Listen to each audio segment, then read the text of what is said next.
할렐루야. 오늘 매일 주님과 함께 찬송가 261장입니다. 이 세상의 모든 죄를 맑히시는 주의 보혈 함께 찬송하며 오늘 매일 주님과 함께 시작하도록 하겠습니다.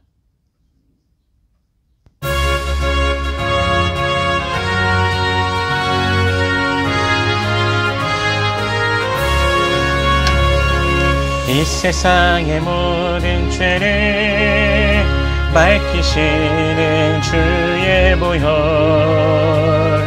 성자 예수 그 귀한 피 찬송하고 찬송하세.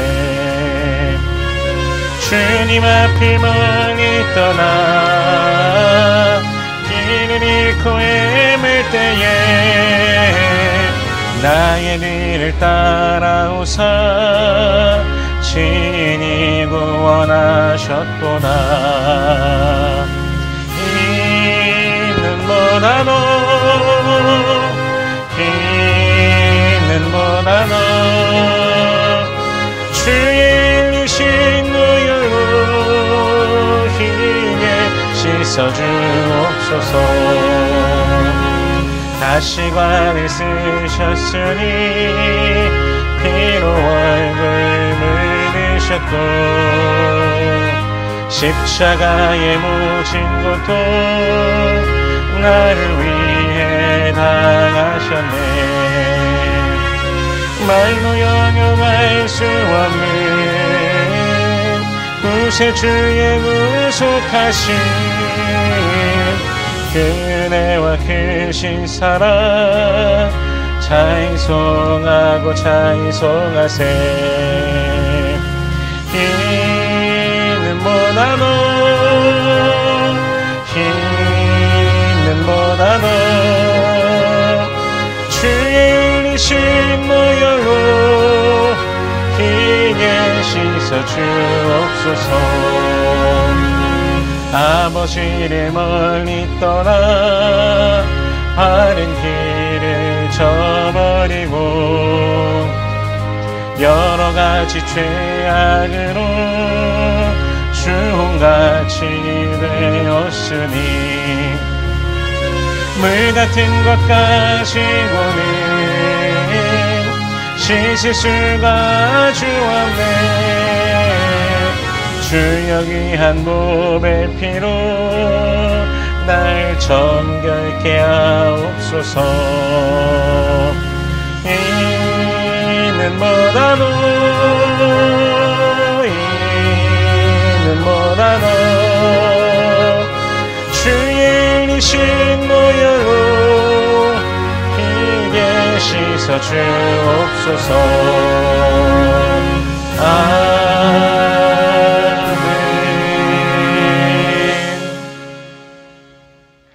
아멘. 오늘 매일 주님과 함께 우리가 함께 나눌 말씀은 민수기 35장 22절에서 34절까지의 말씀입니다.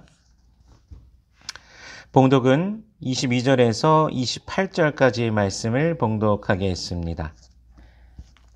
악의가 없이 우연히 사람을 밀치거나 기회를 엿봄이 없이 무엇을 던지거나 보지 못하고 사람을 죽일 만한 돌을 던져서 죽였을 때에 이는 악의도 없고 해하려 한 것도 아닌즉 회중이 친자와 피를 보복하는 자 간에 이 규례대로 판결하여 피를 보복하는 자의 손에서 살인자를 건져내어 그가 피하였던 도피성으로 돌려보낼 것이요 그는 거룩한 기름 부음을 받은 대제사장이 죽기까지 거기 거주할 것이니라. 그러나 살인자가 어느 때든지 그 피하였던 도피성 지경 밖에 나가면 피를 보복하는 자가 도피성 지경 밖에서 그 살인자를 만나 죽일지라도 피 흘린 죄가 없나니 이는 살인자가 대제사장이 죽기까지 그 도피성에 머물러야 할 것임이라. 대제사장이 죽은 후에는 그 살인자가 자기 소유의 땅으로 돌아갈 수 있느니라. 아멘. 잠시 기도하겠습니다. 살아계신 하나님 은혜를 감사합니다. 우리 주 예수 그리스도의 놀라우신 은혜와 사랑, 십자가 사랑 보혈의 능력으로 우리를 죄와 사망의 권세에서 건져내 주시고 영원한 생명을 주심으로 감사와 찬양과 영광을 올려드립니다. 또한 오늘의 삶도 우리 주님께서 붙드시고 인도하여 주시니 감사합니다. 주여 홀로 영광 받아 주시옵소서. 또한 우리들의 평생에 늘 주님을 높이며 주님을 찬송하는 주의 백성들 되게 하여 주시옵소서. 때로는 인생 가운데 죄 중에 그 미혹 속에 빠져 허덕일 때도 있음을 고백합니다. 주님 용서하여 주시옵소서. 주여 우리 가운데 긍휼을 베풀어 주시옵시고 다시금 우리를 새롭게 하여 주시옵시고 주님의 품 안에서 주의 말씀 안에서 즐거워하며 매일 주님을 따르며 참된 복을 누리는 주의 백성들 되게 하여 주시옵소서. 이 시간 말씀을 대합니다. 성령께서 친히 말씀 조명하여 주시사 깨닫게 하시고 아멘으로 화답게 하시며 순종케 하시며 하늘로부터 내리는 신령한 복을 누리는 모든 주의 백성들 되게 하여 주시옵소서. 감사드리며 예수님 이름으로 기도드립니다. 아멘. 오늘 본문에서는 도피성에 대한 제도, 살인자를 어떻게 취급해야 하는지에 대해서 계속해서 말씀해 주십니다. 우선 도피성은 고의로 살인한 자를 위한 곳이 아닙니다. 부지 중에 살인한 자를 위한 곳입니다. 22절, 23절 다시 한번 읽어보면요. 악의가 없이 우연히 사람을 밀치거나 기회를 엿봄이 없이 무엇을 던지거나 보지 못하고 사람을 죽일 만한 돌을 던져서 죽였을 때 이는 악의도 없고 해하려 한 것도 아닌즉. 중요한 것은 악한 의도가 없어야 됩니다. 악의에 해당하는 단어를 원어 성경에서 보면 에바라는 단어가 사용되는데 증오, 적의, 적대라는 의미를 가집니다. 이 단어는 오늘의 본문에서도 사용되고 이스라엘의 그 원수들에 대하여 적대적인 그 행동을 묘사할 때도 사용됩니다. 그러니까 즉 이러한 마음이 조금이라도 있는 것이 아닌 정말 실수로 살인을 하게 된 경우를 오늘 본문에서 말씀하시는 것이죠. 신명기 19장에 보면 어떤 사람이 나무를 패러 갔다가 나무를 찍을 때 도끼가 자루에서 빠져 이웃을 쳐서 죽게 한 경우가 나옵니다. 이 사람은 사람을 죽일 의도가 전혀 없었습니다. 그러므로 도피성으로 도피하여 생명을 보존할 수 있습니다. 이렇게 도피하는 자와 그리고 피해 복수자, 즉 피해자의 친족이죠. 이들은 재판을 이제 받게 됩니다. 쉽게 말해서 살인이지만 살인죄로 어쨌든 그것으로 인하여 재판을 받게 되는 것이고 의도성이 없었다라고 판결이 되면 다시 그는 물론 살인은 하였지만 그는 도피성으로 가게 됩니다. 다시요. 그 말인즉 이 사람이 도피성으로 피었다가 재판을 위해서 잠시 그 도피성을 나와서 재판 자리에 왔다가 다시 재판 후에 도피성으로 돌아가게 되는 거죠. 살인을 한 사실이 없어지는 것은 분명히 아닙니다. 하지만 의도가 없었기에 도피성에서 그러면 어떻게 하는가? 이제 살아가면서 그가 그 피해 복수자에 의해서 죽임 당하는 것을 면하는 것이죠. 26절과 27절에 보면요. 그러나 살인자가 어느 때든지 그 피하였던 도피성 지경 밖에 나가면 피해를 보복하는 자가 도피성 지경 밖에서 그 살인자를 만나 죽일지라도 피 흘린 죄가 없나니. 도피성은 부지 중 살인자의 보호장치입니다. 하지만 그 보호장치인 도피성 밖에 나간 경우는 다릅니다. 그가 죽임을 면하는 것은 오직 도피성 안에 있을 때입니다. 피해자의 친족이 도피성 지경 밖에서 그 살인자를 만나 그를 죽이게 된다고 하더라도 피 흘림의 죄가 없습니다. 도피성으로 도피한 자는 그곳에서 대제사장이 죽을 때까지 살아야 됩니다.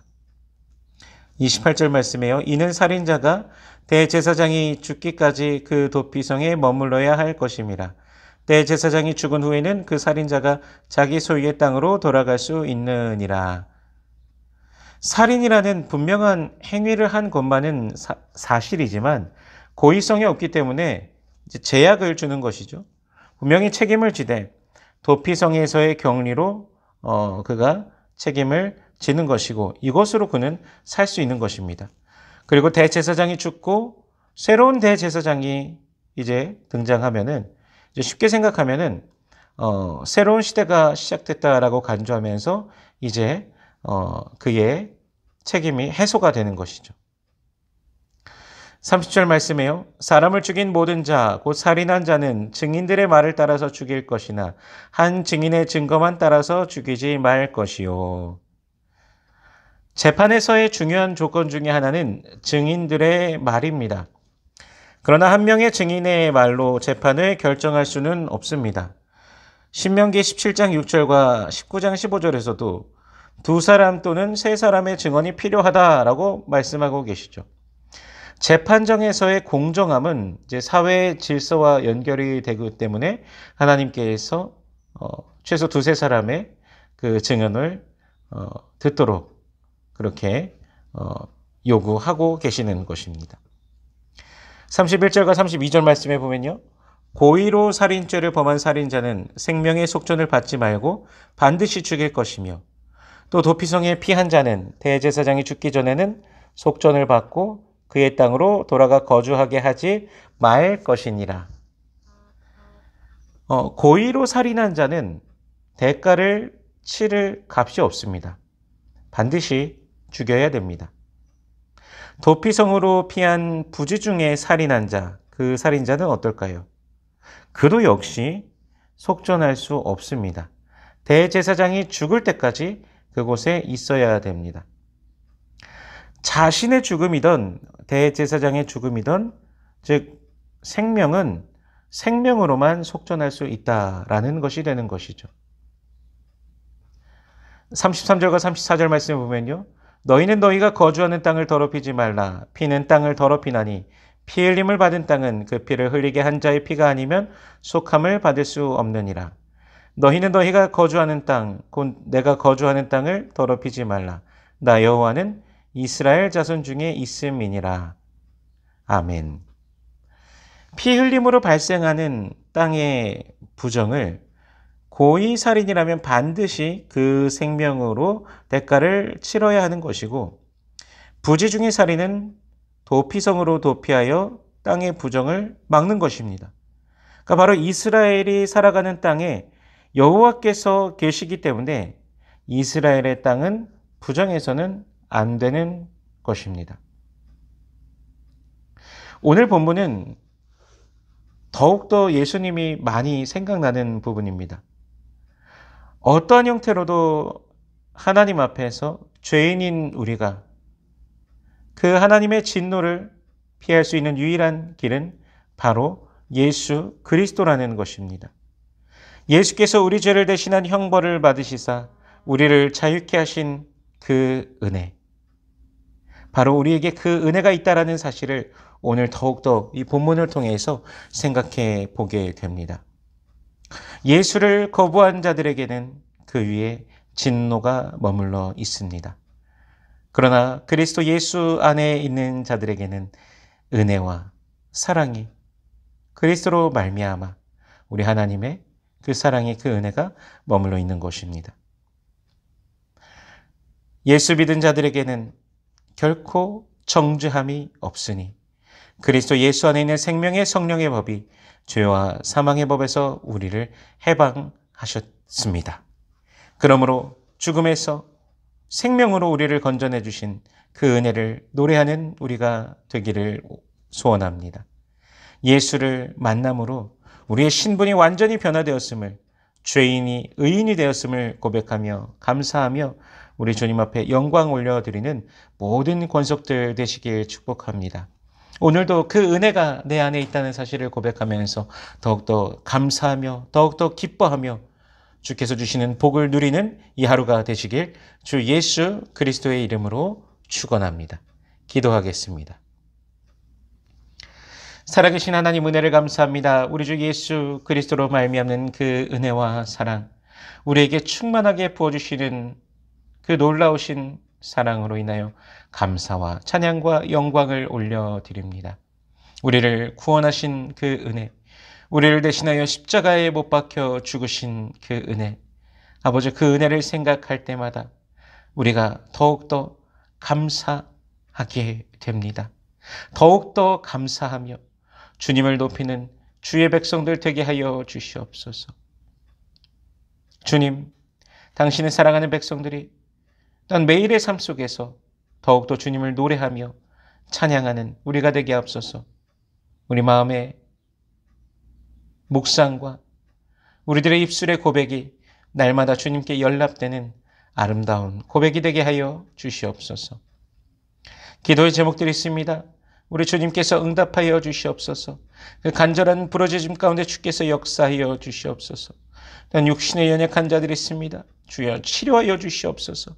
머리부터 발끝까지 치료하시며 온몸의 그 세포와 조직과 혈관과 뼈 마디마디 장기기관 그 모든 부분에 이르기까지 우리 주님께서 능력으로 역사하시고 치료하여 주시옵소서. 우리 삶의 빛이 되시고 힘이 되시고 능력이 되시는 주님으로 인하여 기뻐하며 오늘도 주님을 따르는 주의 백성들 되게 하여 주시옵소서. 주의 백성들에게 복 내리워 주시옵소서. 여호와는 내게 복을 주시고 너를 지키시길 원하며 여호와는 그 얼굴을 내게 비추사 은혜 베푸시길 원하며 여호와는 그 얼굴을 내게로 향하여 드사 평강 주시길 원하노라. 주님 말씀하셨으니 언약하신 대로 오늘도 임하여 주시옵소서. 감사드리며 예수님 이름으로 기도드립니다. 아멘.